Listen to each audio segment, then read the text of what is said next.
హైదరాబాద్ నగరంలో రోజురోజుకు పెరుగుతున్న ట్రాఫిక్ రద్దీకి శాశ్వత పరిష్కారం దిశగా ప్రభుత్వం కీలక అడుగు వేస్తుంది. కేబీఆర్ పార్క్ పరిసర ప్రాంతాలను పూర్తిగా సిగ్నల్ ఫ్రీ కారిడార్గా మార్చే లక్ష్యంతో 7 ఫ్లైఓవర్లు, 7 అండర్ పాస్ల నిర్మాణ పనులు వేగవంతంగా కొనసాగుతున్నాయి. జూబ్లీహిల్స్ చెక్ పోస్ట్ నుంచి ముగ్ధా జంక్షన్ వరకు, బంజారాహిల్స్ రోడ్ నెంబర్ 1 నుంచి రోడ్ నెంబర్ 10 వరకు, మౌసఫ్ ట్యాంక్ నుంచి రోడ్ నెంబర్ 12 వరకు నగరంలోని అత్యంత రద్దీ ప్రాంతాలను ఎలివేటెడ్ మార్గాలతో అనుసంధానిస్తున్నారు. ప్రాజెక్టు పూర్తయితే కేబీఆర్ పార్కు చుట్టూ సిగ్నల్ ఫ్రీ రింగ్ కారిడార్ ఏర్పడి పీక్ అవర్స్ లో వాహనదారులకు గణనీయమైన ఉపశమనం లభించనుంది. అయితే నిర్మాణ పనుల నేపథ్యంలో తాత్కాలిక ట్రాఫిక్ మళ్లింపులు అమల్లో ఉండడంతో ప్రజలు పోలీసుల సూచనలు తప్పనిసరిగా పాటించాలని అధికారులు విజ్ఞప్తి చేస్తున్నారు. దీనిపై మరింత సమాచారం మా ప్రతినిధి ప్రవీణ్ అందిస్తారు.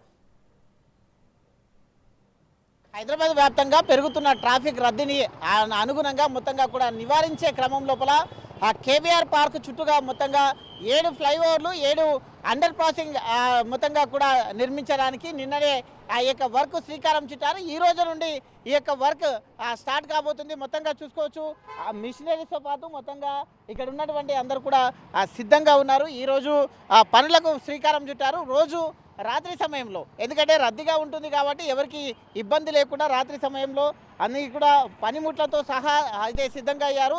ఇదంతా కూడా ఫస్ట్ అండర్ గ్రౌండ్ మొత్తంగా కూడా ఫ్లైఓవర్గా ఇచ్చేసి దానిపై నుంచి ఫ్లైఓవర్ అండర్ గ్రౌండింగ్ పాసింగ్ కూడా చేస్తున్నారు.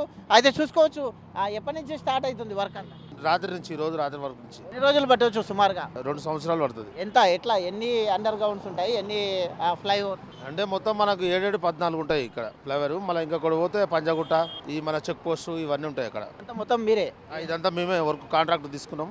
మెగా కంపెనీ తరపు నుంచి మేము కాంట్రాక్ట్ తీసుకున్నాము. మేమే చేస్తాము ఈ వర్క్ మొత్తంగా ఒక సుమారుగా 2 నెలలు. ఇది అండర్ గ్రౌండ్ ఇప్పుడు ఫస్ట్ అండర్ గ్రౌండ్ అవుతుందా లేకుంటే ఫస్ట్ ఫ్లైఓవర్ అవుతుంది ఫస్ట్ మనకు? మొత్తంగా చూసుకుంటే కనుక చూడొచ్చు, ఇదంతా అయితే మిషనరీ కూడా రావడం జరిగింది. మిషనరీ వచ్చిన తర్వాత Jubilee Hills road number 10 check post నుంచి ఇక్కడ నుండి స్టార్ట్ అవుతుంది. ఇక ఫ్లైఓవర్ చూసుకోవచ్చు. ఈ ఫ్లైఓవర్ మొత్తంగా కూడా అన్ని ఏర్పాట్లు చేశారు. ట్రాఫిక్ అనుగుణంగా ఉండే విధంగా ఏర్పాటు చేశారు. ఇక్కడ నుండి సుమారుగా కేబీఆర్ పార్క్ వరకు కూడా ఇది మొత్తంగా కూడా కొనసాగుతున్నట్టుగా కూడా తెలుస్తుంది. మొత్తంగా చూసుకుంటే కనుక కేబీఆర్ పార్క్ చుట్టూ ఫ్లైఓవర్ నిర్మాణం అయితే ట్రాఫిక్ రద్దీ శాశ్వత పరిష్కార లక్ష్యంగా హైదరాబాద్ నగరంలో పెరుగుతున్న ట్రాఫిక్ సమస్యను దృష్టిలో పెట్టుకొని కేబీఆర్ పార్క్ పరిసర ప్రాంతాల్లో పాటు మొత్తంగా 7 ఫ్లైఓవర్లతో పాటు 7 మొత్తంగా కూడా చూసుకుంటే కనుక అండర్ పాస్ నిర్మాణ పనులు వేగవంతంగా